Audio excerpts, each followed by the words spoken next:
नमस्कार दोस्तों, हिंदी साहित्य वाला के ऑनलाइन प्लेटफॉर्म पे आप लोगों का स्वागत है। आज हम लोग एक बहुत ही ज्वलंत मुद्दे पर चर्चा करेंगे। आप लोग टीवी न्यूज़ चैनलों और सोशल मीडिया प्लेटफॉर्मों पे अक्सर सुन और पढ़ रहे होंगे, देख रहे होंगे। ये मुद्दा है इंडिया बनाम भारत की लड़ाई का।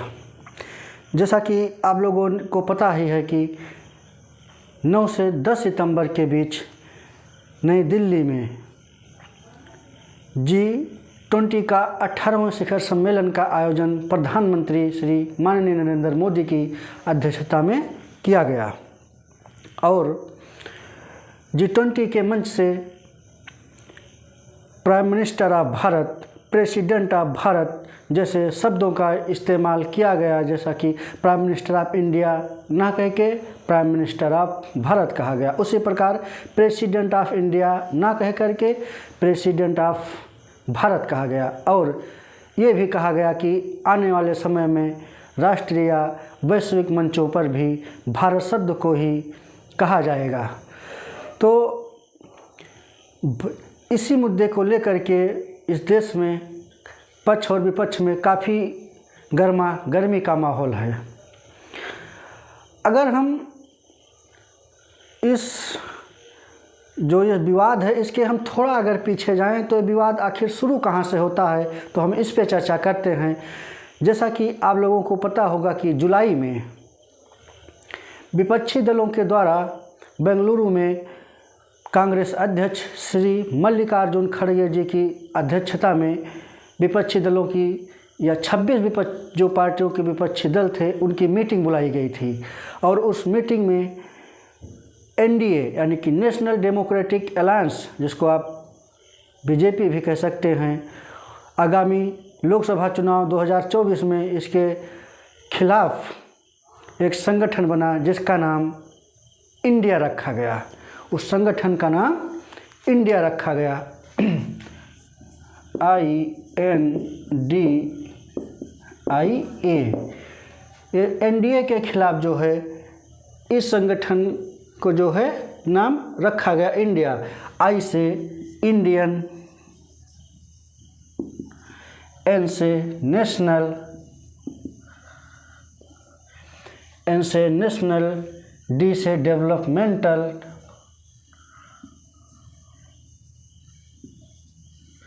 I से इंक्लूसिव और A से अलायंस।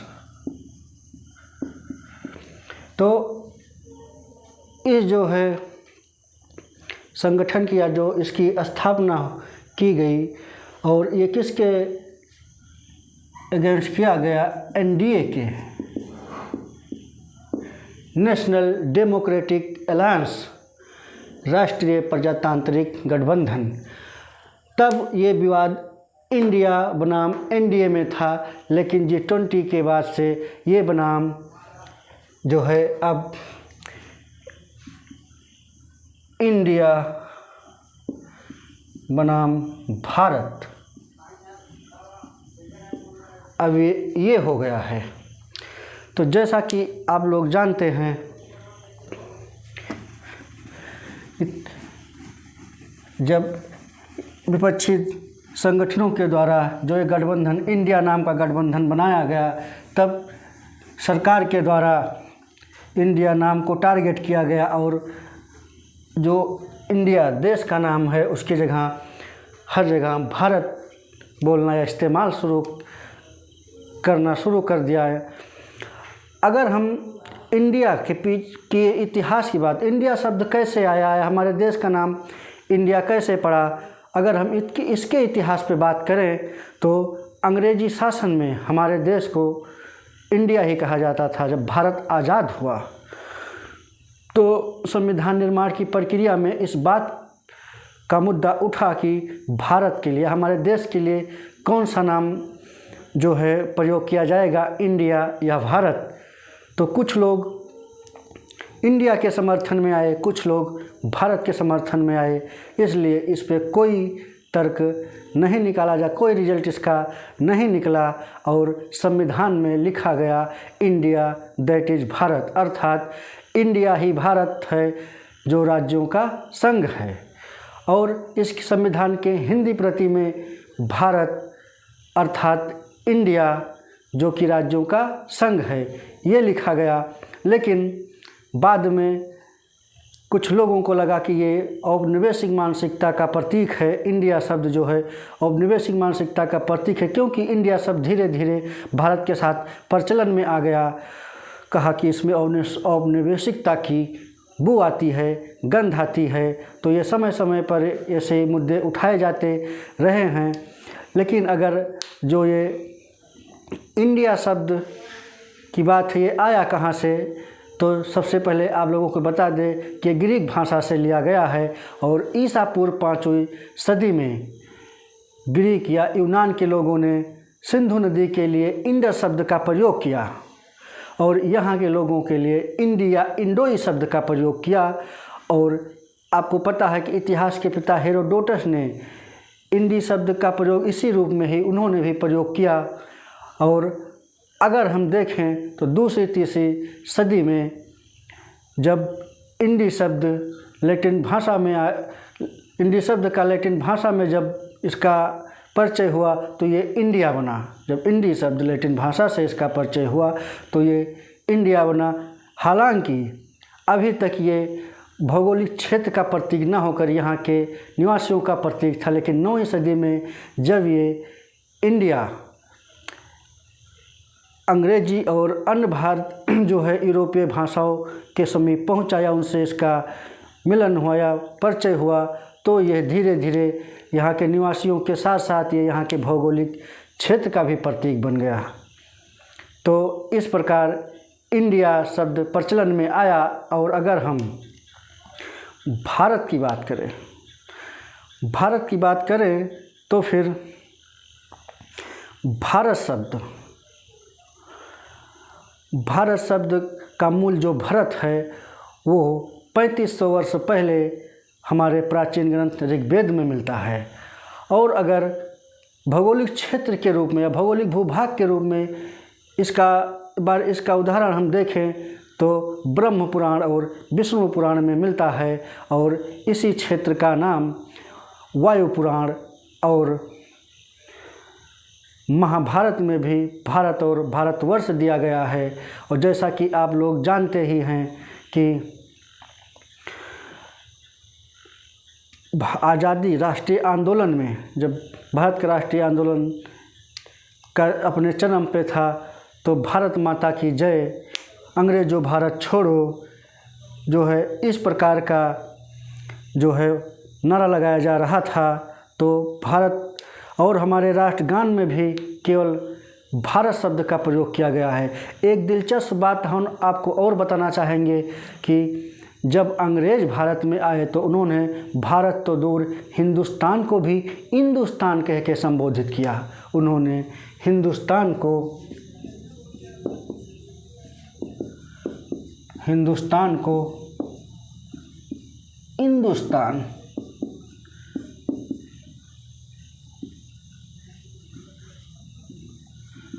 हिंदुस्तान ये आंग्ल भाषा में इन्होंने हिंदुस्तान कह के संबोधित किया।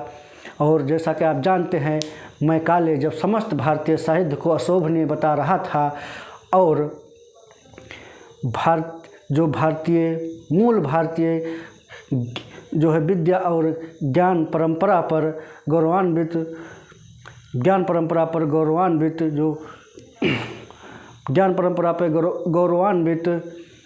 विद्या का जो केंद्र था उसको वो नष्ट करने की कोशिश कर रहा था। जो हमारी पिछली पीढ़ी से संबंधित थे, जो हमारी संस्कृति थी, उसको नष्ट करने की कोशिश कर रहा था। फिर यहीं से शुरू होता है इंडिया बनाम भारत, जो कि अपने मूल को नष्ट होने से बचाना था।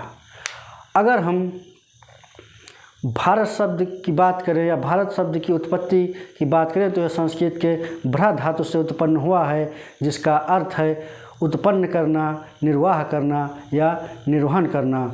अर्थात अगर हम इस प्रकार कहें कि जो उत्पन्न करता हो, निर्वाह करता हो या निर्वहन करता हो वो भारत है। इस अर्थ में भी भारत शब्द का अर्थ ही अर्थवान लगता है। अगर दूसरे शब्दों में हम देखें तो भारत शब्द का अर्थ है ज्ञान की संलग्नता की खोज, अर्थात सांस्कृतिक बोध, मूल्यता और अर्थवत्ता के धरातल पर भी भारत नाम अधिक सार्थक है। इसके अलावा ये सभी धर्म, वर्ग और संप्रदाय को समाहित करता है।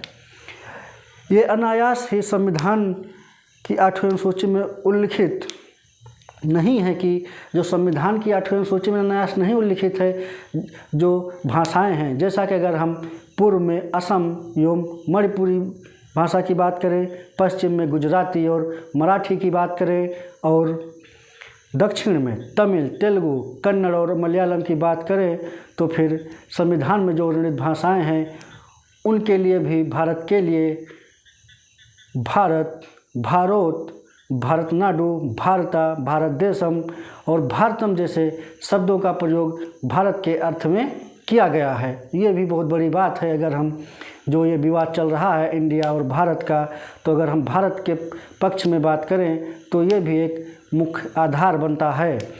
अगर हम ये बात करें कि कोई भी स्वाभिमानी देश किसी भी औपनिवेशिक चिन्ह या गुलामी को हमेशा ढोके नहीं चल सकता है। जैसा कि अगर हम बात करें तो जो गुलामी के प्रतीक नाम थे, जैसे कि सीलोन, रोडेशिया, गोल्ड कोस्ट, तो सीलोन वर्तमान में श्रीलंका के नाम से जाना जा रहा है, रोडेशिया जिम्बाब्वे, गोल्ड कोस्ट घना, इन्होंने अपने गुलामी की दास्ता को उतार फेंका। और जैसा कि जान रहे हैं हमारा पड़ोसी देश बर्मा भी अब म्यांमार हो गया है और तुर्की भी, जो तुर्की है वो भी तुर्की हो गया है। तो फिर इंडिया भारत क्यों नहीं हो सकता है? तो इसमें राजनीतिक बहस नहीं होनी चाहिए। अगर सरकार ने G20 के मंच से भारत शब्द का प्रचलन किया है तो कोई गुनाह नहीं किया है।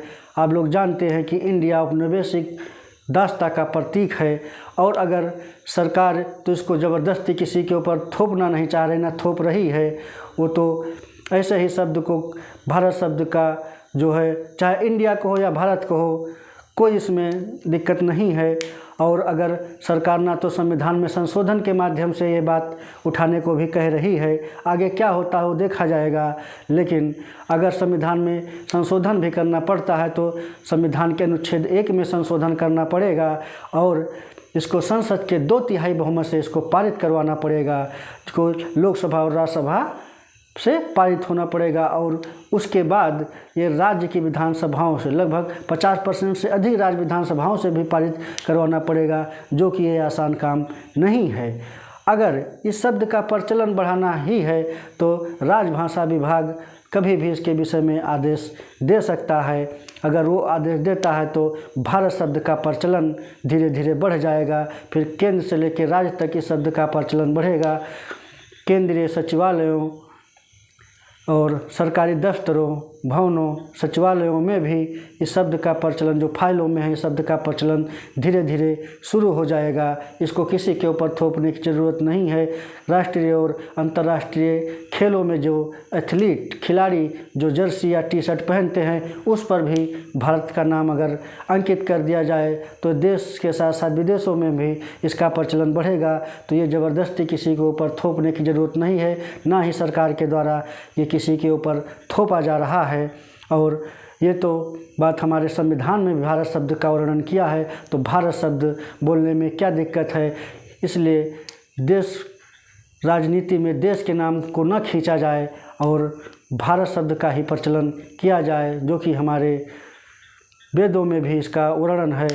तो आज के लिए इतना ही, धन्यवाद।